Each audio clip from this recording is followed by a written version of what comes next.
Welcome to the Empower Hour. My name is Rhiannon. So, this book for Friday's book club is a book that I wrote with my mother called A Citizen's Handbook: Who to Call for What, How to Battle Neglect and Injustice at the Local Level. And in the times that we're living in, I feel like I need to get this book in the hands of people that need it the most. And this recording today is for those people who have auditory or visual needs, so that they can absorb the chapter and the information as quickly as possible. So the quote for today is, "Know from hence you came. If you know hence you came, there are absolutely no limitations to where you can go." James Baldwin. And knowing your rights is knowing your power. Knowing how documenting what you're experiencing will give you power. Where to escalate it to, who to hold accountable. And the systems change when we speak up. And I wanted to write this book because so many people I noticed didn't know who to call for what. And then there was shame associated with it. So I have exercises for us to step outside of our shame and not wanting to speak up or fear of safety. There's a safety chapter. I basically made this book with my mom to cover everything someone needs when they're advocating, especially on the local level, and going up the chain of command if you're unsatisfied.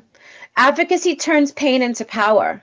So let's ask this question to you. What is one civil right that you've used recently that opened a door, that helped you resolve a situation, something that you brought forward? Anybody have any examples? And I shared my example of going and showing up at my senator's office when I got hung up on. And I was unable to call back because it was blocked. So I showed up in person and I got someone else assigned to my case. And now my case is moving forward. Every week it's moving forward. And every week I'm recording a video on my Instagram page, Rhiannon_justice, on Instagram to basically show in real time what it looks like to organize at the local level, what it looks like to advocate for yourself. The energy company Con Edison has a 5-borough investigation right now against them for putting faulty meters in and charging people thousands and thousands and thousands of dollars. And people don't have that money. And then it affects your credit. And then you can't get a hold of them. And then all the offices seems to have a breakdown when it comes to operations. So I've been sharing video by video of one right that I'm accessing, that I'm not going to be a victim of consumer fraud. And my attorney general and my senator's office and my congressman's office are now on it. All three of them on one phone call. So this is what's the possibility of that, realizing that, oh, what they distinguished was incorrect. Well, I'm going to correct it and make sure we don't have to pay any money as they replaced our meters because they were faulty. So that's a perfect example of knowing a right that you have, calling a representative, like I called my senator's office. And people don't know that your senator's office can be a liaison, speak on your behalf to any government office that is not getting back to you. So if you're not hearing back from any government office, you can call your senator's office, state your zip code, that verify that they're your senator, and get someone on your case to support you and to advocate for you, because you're not in this alone. Anything that you go through in life, and the chapters, I'm going to read some of the things that we go over in the book so you guys can just see like how many things that you have the possibilities to, what they do for you. So we go over understanding your rights, which is chapter 1. Then chapter 2 is navigating government services. Chapter 3 is who to call for what, and breaking the cycle.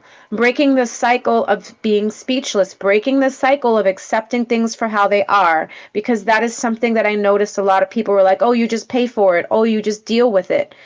Deal with gun violence. How am I supposed to just deal with gun violence, right?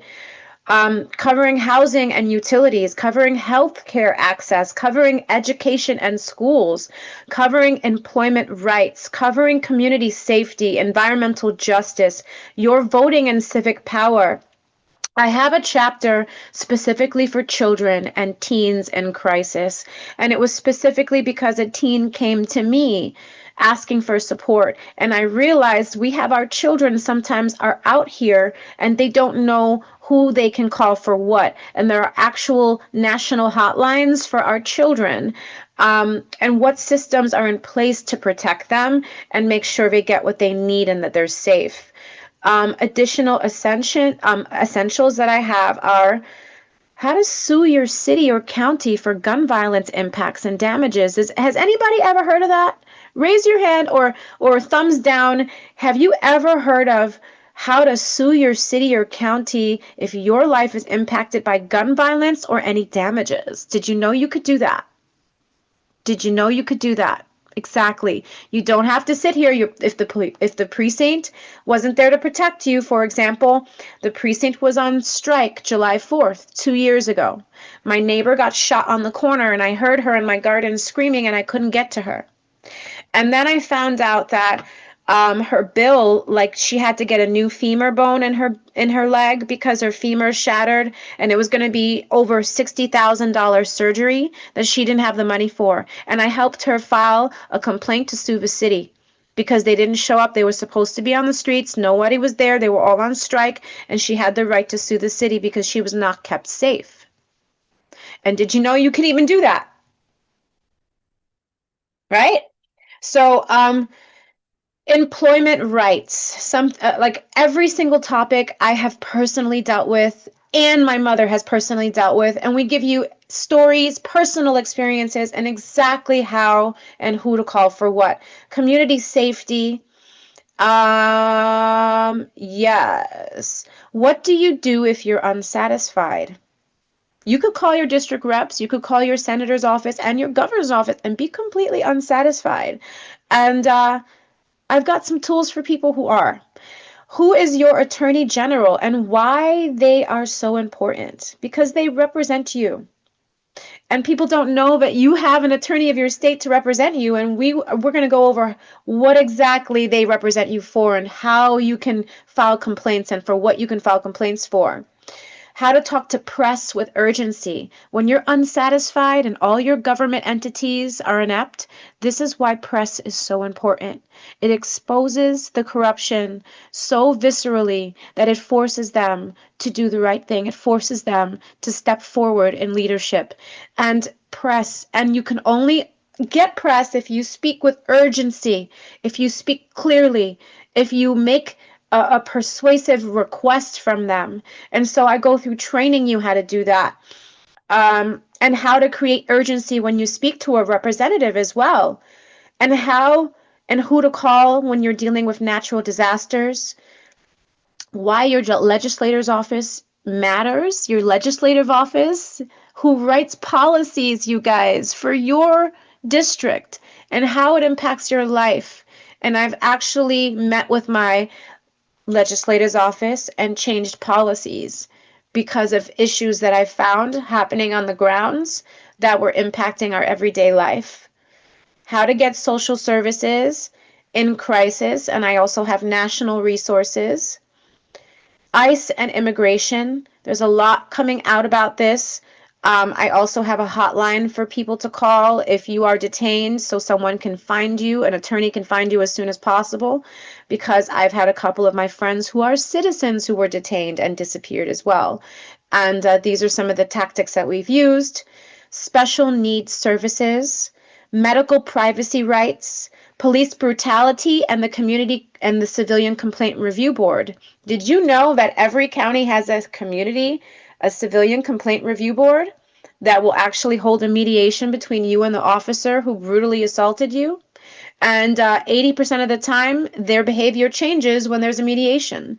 People don't know about that. Landlord-tenant rights, and student loans and other emergency resources. So I just wanted to go through what the book covers, because I really find that, there are things that we really need in the times that we're living in. And if we know where we're empowered, then we know where we can go. We know what actions to take.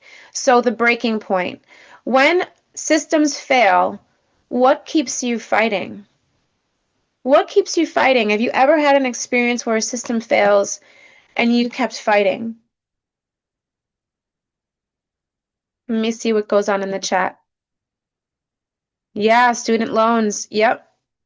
You can actually, I don't know if Minneapolis, I have to look in my book, but Minneapolis does have a 311 letter number you can call that your city can help direct you for direct support with that.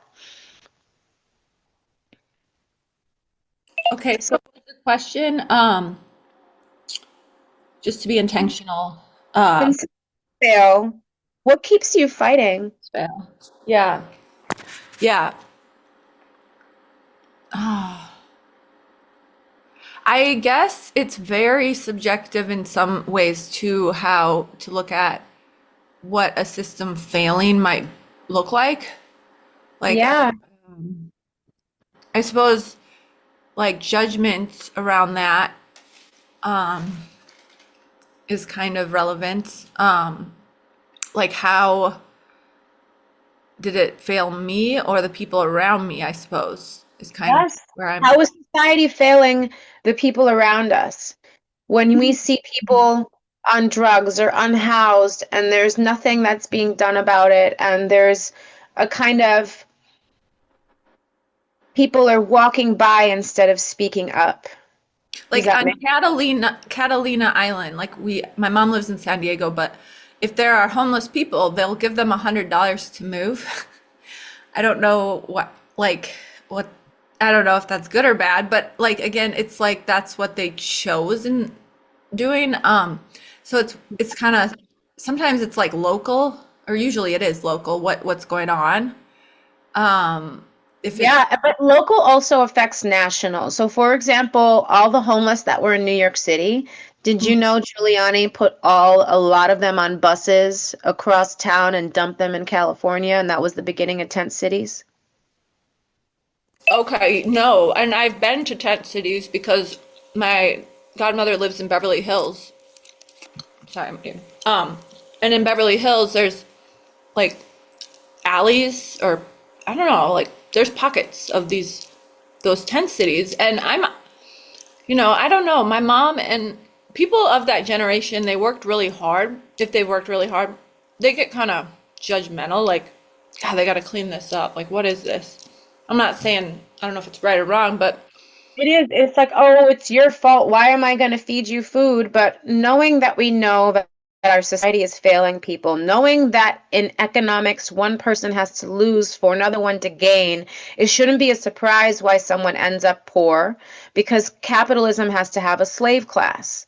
And this is the issue with the systems that we set up. We set up these systems by design to fail people, and then we blame them for the situation that they're in. This is the lack of education and the programming. And I mean, they would rather have it that way if we don't know how to navigate in our government, if we don't know that these systemic policies are actually making it more unsafe, more like lack of education, lack of resources. It's gutting everything that Americans as human beings have the legal right to be provided with housing, food.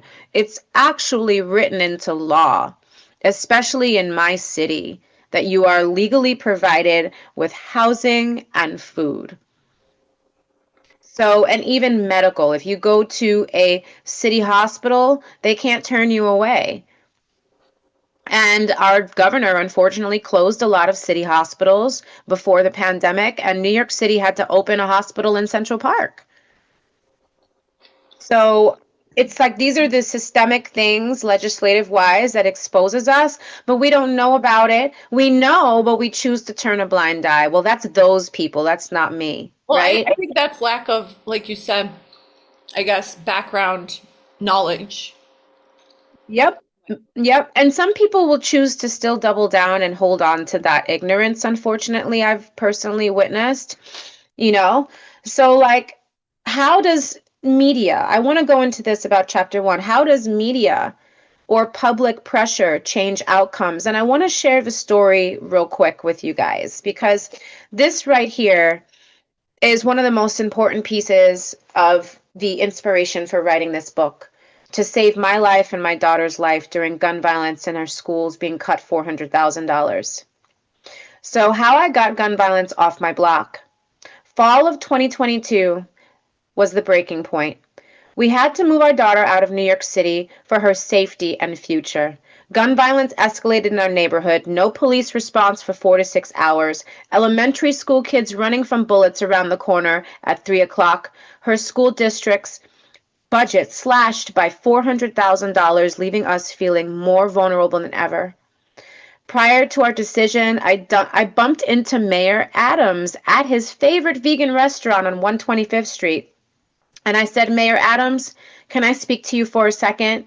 He takes my bags out of my hands, saying, anything for you, Queen. And we are doing this the best we can. And here's the head of my office's number.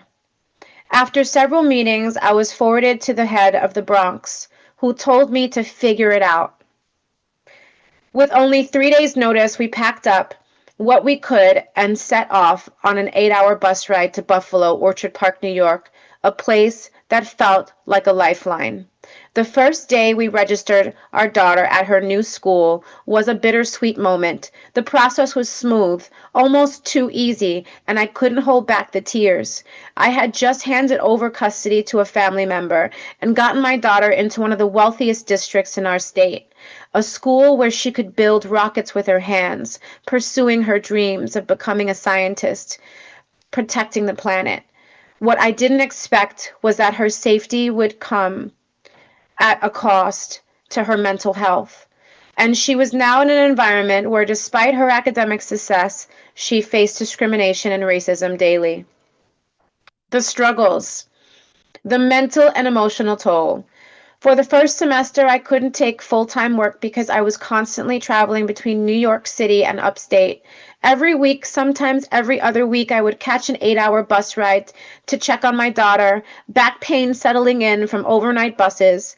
I exhausted my savings and retirement, but I knew this was the right thing to do for her safety. My frequent trips in the fall semester were due to my mother-in-law and daughter suffering from long-term COVID symptoms in and out of the hospital. What I didn't realize was the trauma she would endure in the process. Despite improving academically, going from failing grades to A's, my daughter became a target. I got a call from the social worker. Did you know your daughter cut all her hair off? Me, no. Did you know she's harming herself? I said no. Sitting with my mom and dad in their dining room, I dropped the phone and let out a wail, crying, screaming. I did everything I could to keep her safe, to almost lose her to suicide, feeling frozen. I called a friend to help me book a ticket on the next flight to Buffalo. Sean and I are in the taxi on the phone with my family crying to the airport. I managed to get my face together, and this young basketball player made me laugh, and I let him know how much that laughter meant to a mother at a time like now. When I arrived at the door of the house, I dropped my bags, running to my daughter, crying, asking her why she didn't tell me to handle it on her own. But it was too much. My daughter could not speak, so I used a trauma mind-body technique I've learned from the Center for Mind-Body Medicine. She would draw out what she was experiencing. I gave her 3 sheets of paper and markers, and at the top of each page I wrote 1, where am I now? 2, my biggest problem. 3, my biggest problem solved. It is there I was able to get in detail all she had endured, from the second she got on the school bus in the morning to the hallway daily targeting, the kids pointing and laughing, touching her hair without her permission. The next day, text messages featuring images of a black baby tied up and blindfolded for sale were sent to my daughter, circulating the school as a joke. I brought the situation to the attention of the school's principal. He said he had heart palpitations when he saw my email, but the assistant principal made excuses for the wealthy children bullying her. I was told they had restorative justice training, but when I asked if they had conducted restorative circles with the children of color to hear their stories, they said no. Her hair was pulled on a daily basis by classmates, taunted by its texture, and they would tell her, let's go back to Poland where there are no queers or people of color. Our story is not unique. I call this the education migration. For generations, Americans in poverty and communities of color have had to migrate for access to education that is worthy of them in the wealthiest country in the world. How is it acceptable to call one society advanced when its very foundation is crumbled? These funded public schools, unlike the underfunded collapse of the educational system, are offered in low-income communities. This was the turning point for me. When my daughter told me she couldn't handle it anymore and was contemplating suicide, it broke me. By the spring semester, I had to leave all work opportunities to be with my daughter full time. I made a promise to her by June I would get gun violence off our block no matter what it took. Love was coming home. When I got off the bus after laying on my living room floor for hours trying not to get shot by bullets, I would sit on the grass those mornings when I got to Buffalo, my hands clenching the earth, screaming, "Why don't we deserve this life? Why can't we have safety, opportunity, and peace?" But every time I returned to the city, it felt like I was entering a war zone. After my neighbors' children were threatened to be killed, they told me that there was an X on my back and that I could not talk to them. I had to change my route home every day to not get clocked, upstate, downstate, so the gangs wouldn't clock me. I spent countless nights lying on my living room floor and running to the back of my house for safety, praying I wouldn't be hit. And still the system refused to act because the mayor's office told me to figure it out. In a desperate bid for help, I called NBC News to expose the truth about the violence on my block. The day NBC News finally covered the shootings, showing bodies on the ground, helicopters hovering my block, something inside me snapped. I had to do something. The police arrived 4 to 6 hours too late to stop the bloodshed. The mayor's office still refused to take action, and now it was all over the news. Now it was on television. The news gave me leverage, and I knew I had to use it. After sending an email within 24 hours, the mayor's office had 100 police officers were stationed in my neighborhood, 2 cop cars on either side of my block, providing some measure of safety, but it didn't come without a price. Now I had witnessed firsthand how deeply the systems of racism and gun violence were entrenched. I had to face the hard truth that police force itself was often complicit with the gangs, and even sharing what I had witnessed in district representatives' meetings would put me at risk. Yet I knew I had no choice. I could not allow my daughter or any of us to continue living like this. By the time June came, I had done what I promised my daughter. We were no longer living in constant fear. We had fought for our right to exist, to live without the threat of gun violence hanging over us, not just for her, but for everyone in the community. I bumped into my mayor's office for a reason, and I took action for a reason. And I want you to know this. If I could do this, so can you. The journey was long, painful, and filled with moments of despair, but I refused to let my daughter suffer in silence or myself.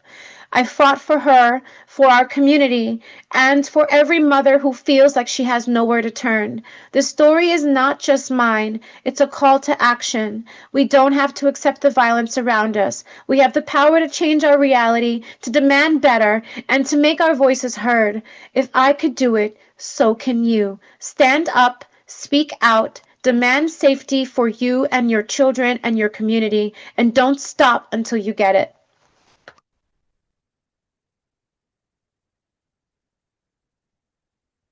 And so, after hearing my story, how do you think media or public pressure can change an outcome? I see a comment in the chat. Powerful. Thank you so much. How do you think media or public pressure can change an outcome? Because they told me to figure it out. They told me to figure it out, and there were children running from bullets. They didn't care. It wasn't enough. But then when it was on national television and it was covered everywhere, guess what? We got change.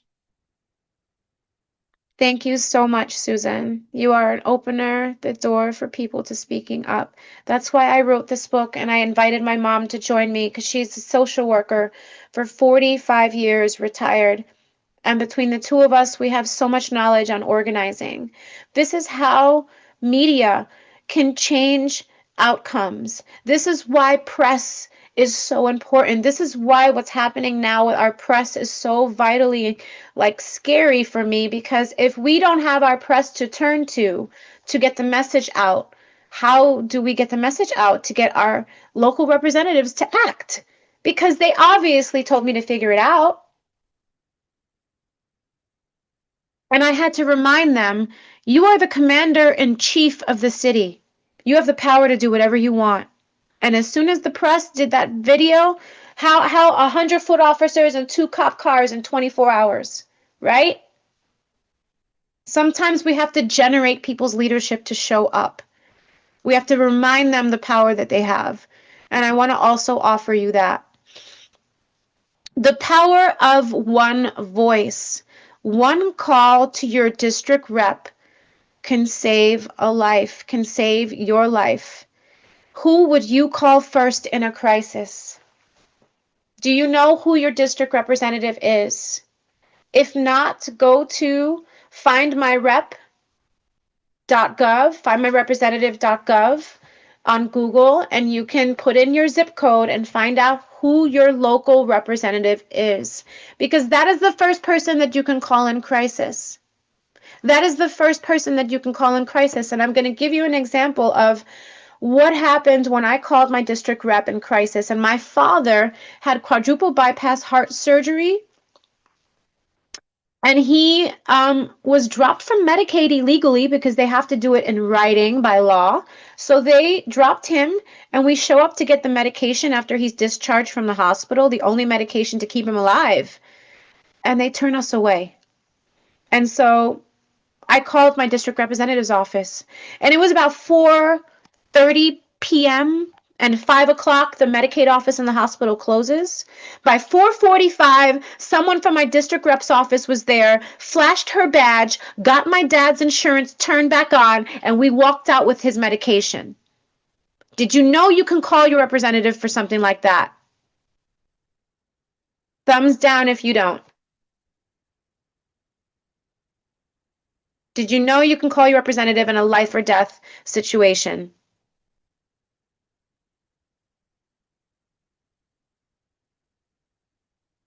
Most of us don't.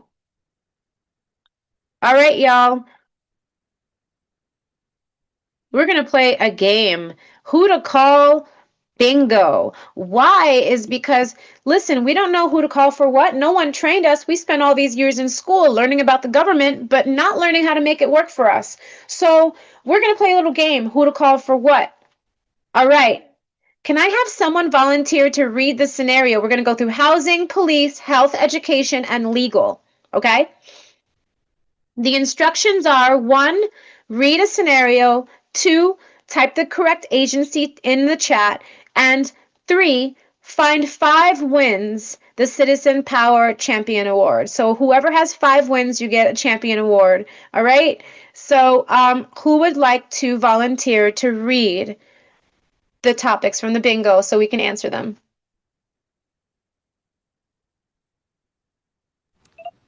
Where do you want me to read? I'll read. Start with housing. Oh, okay, hold on. Housing. Say you have no heat. Right. Is that when I open it up, it disappears on me? Oh, no worries. Say that you have no heat. Right. Who do you call when you don't have heat? In New York City, we have our number called 311, and you can call and report that you don't have heat if your building management doesn't respond. Say you call your building management, which I don't know about y'all, in New York City is very common to have people not manage your building properly, not contact you back, quick to evict you, slow to fix anything. So you're calling about your heat. You don't have heat. We report it to our hotline, your local county hotline. Our local county hotline in New York City is 311. I call 311 and file a complaint against the building management. The city comes and inspects the building and oversees the building management, and will get your heat on immediately. And if it doesn't work and you're still having issues after calling 311, ding, ding, ding, who is your local representative? Call your district representative's office. Let them know you filed a complaint with your local hotline 311 through your county, and you should have a complaint number. You'll get a complaint number, and you want to give that number to your district representative's office, and they will put pressure on the building management, on the city, and resolve the situation immediately. Did you know that that could happen? Thumbs up or thumbs down, or in the chat. Yeah, right? Police and gun violence. And say I went to the mayor's office, right? But I didn't go to the mayor's office first. I went up the chain of command. I was so unsatisfied at my local level that I had to go directly to my mayor. And then I was denied by my mayor's office, as you heard in the story.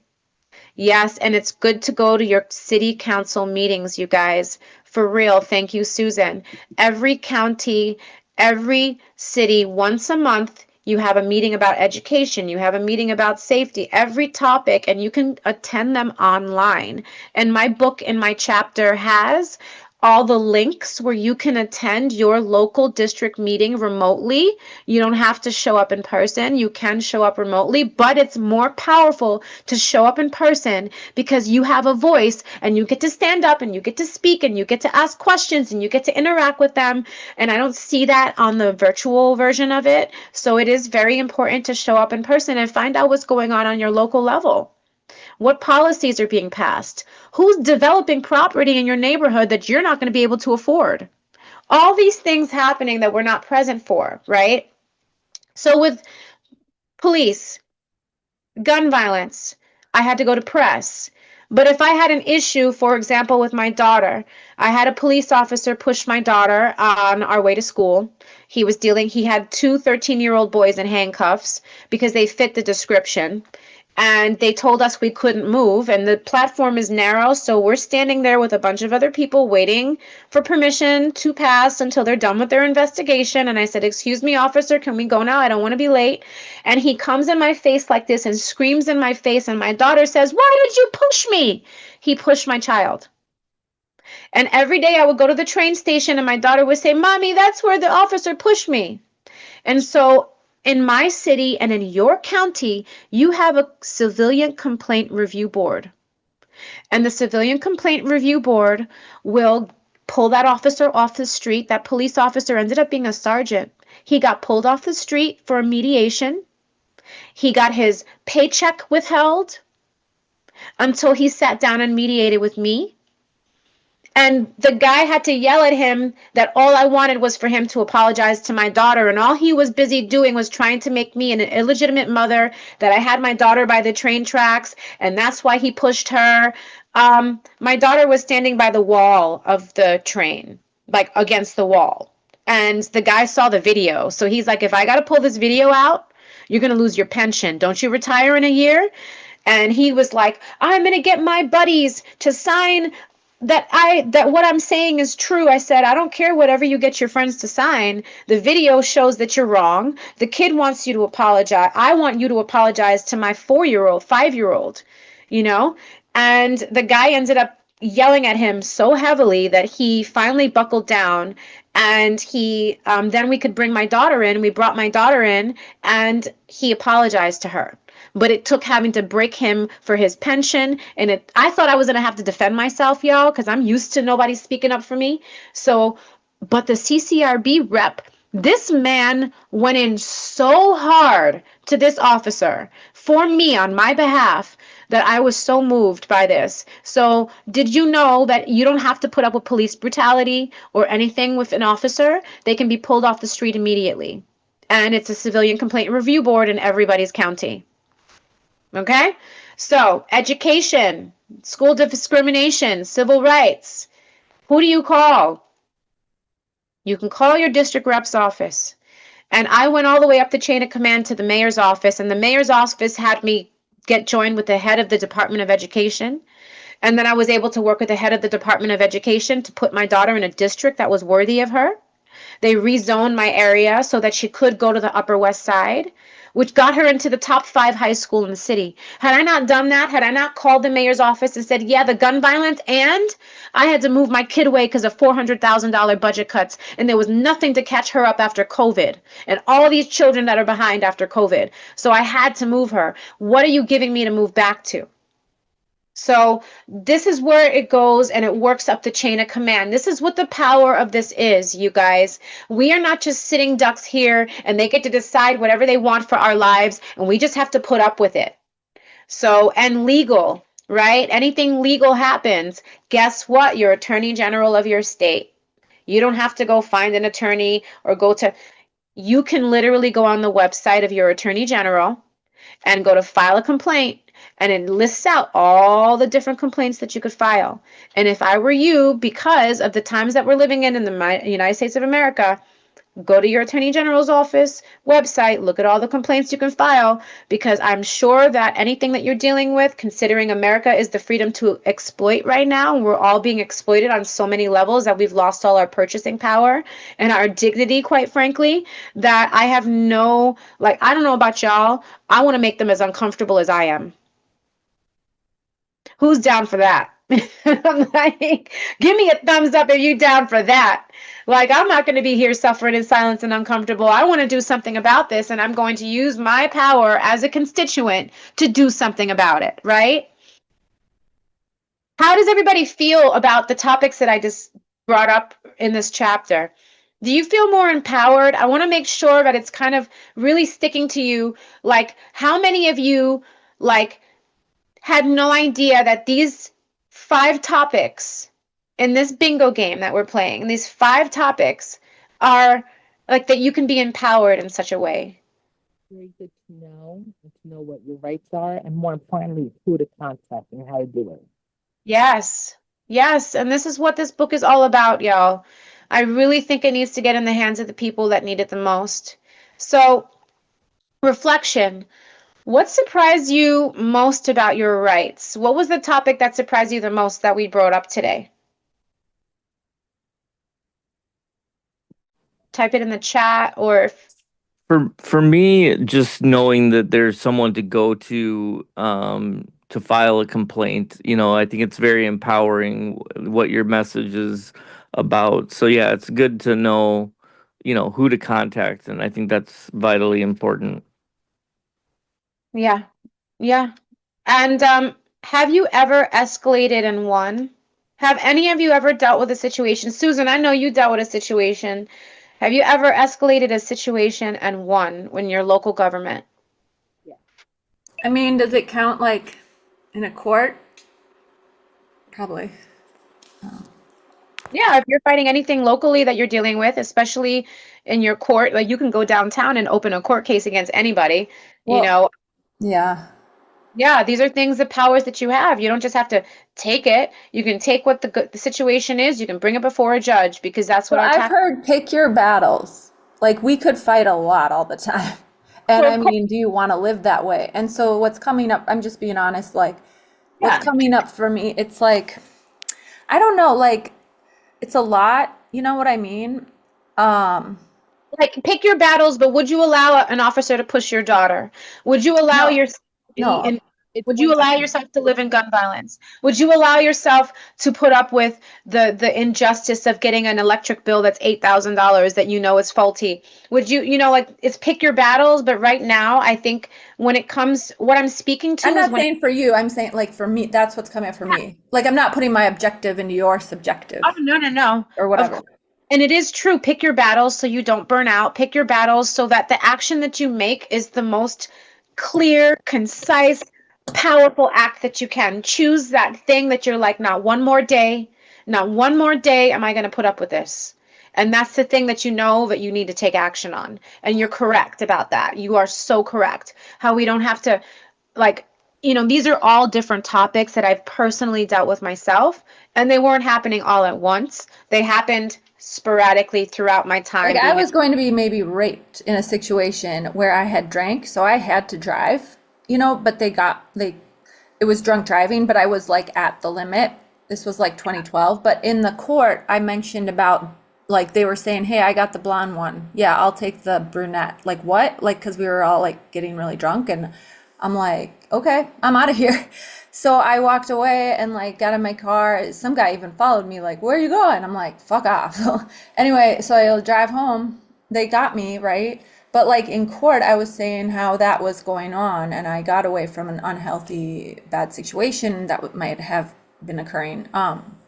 So anyway, with that, they like were like, okay, we'll expunge it in 7 years, like the DUI. I don't Wow. drink now, but like this was back 20s, whatever. But not that everyone drinks in their 20s, but I did. But I guess like I'm just like, you know, was like I took it to court for a reason. Like that is in sense sticking up for my right and my, you know, And situation. and sharing that, hey, if you didn't get yourself out of the dangerous situation, it could have been worse too.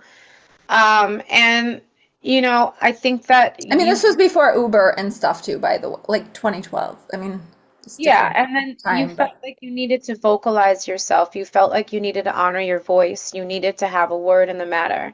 And, and this is an example of, they're looking at the DUI, they're not looking at the entire picture because the law is very cut dry like that, unfortunately. And it's also up to interpretation, so it could be interpreted differently, well, and that, yeah, yeah, and it's sad how they don't want to help sometimes either. Like as much as they want to like get ya, it's like all about yeah, the get ya. they Like I have a, found her, haha, like they probably get paid for like getting DUIs, well, they which have I a, mean they should. They should. Like I don't think DUIs are good, but yeah. But you know what I mean? Like just in yeah. general, where is like the intentionality of like human, assistance, I guess, helping people? Yeah, it's a real thing, y'all. It's real.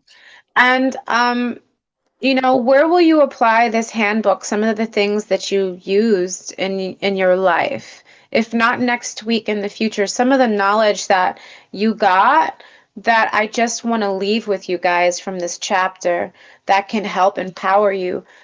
Sharing a life or death situation with my dad, where if I didn't have that medication after quadruple bypass heart surgery to keep him alive, he wouldn't have lived another 15 years. And it's like, did you know you can call your rep's office and someone will come downtown and will handle it because they have an office in your neighborhood. Every district rep, you have an office where there are people working in that office that are in walking distance from getting to where you are. So if you're in a hospital in your district, they can show up quickly. And this is why I want you guys to be so empowered because I realize how many people didn't know. I would teach parent workshops and I would, in the Department of Education, and I'd get paid thousands of dollars to do this. And like realizing how many people just didn't know what rights they had, didn't know how to access, didn't know who to call for what. And I want to go through it because it's so necessary. And every story, and I bring you into a personal story, not just mine, but my mom's stories, which are kind of beautiful. And I can't wait to bring my mom on here and share her stories as a social worker. John Jay College, which is the college to go to be an attorney if you can't afford the private universities or whatever.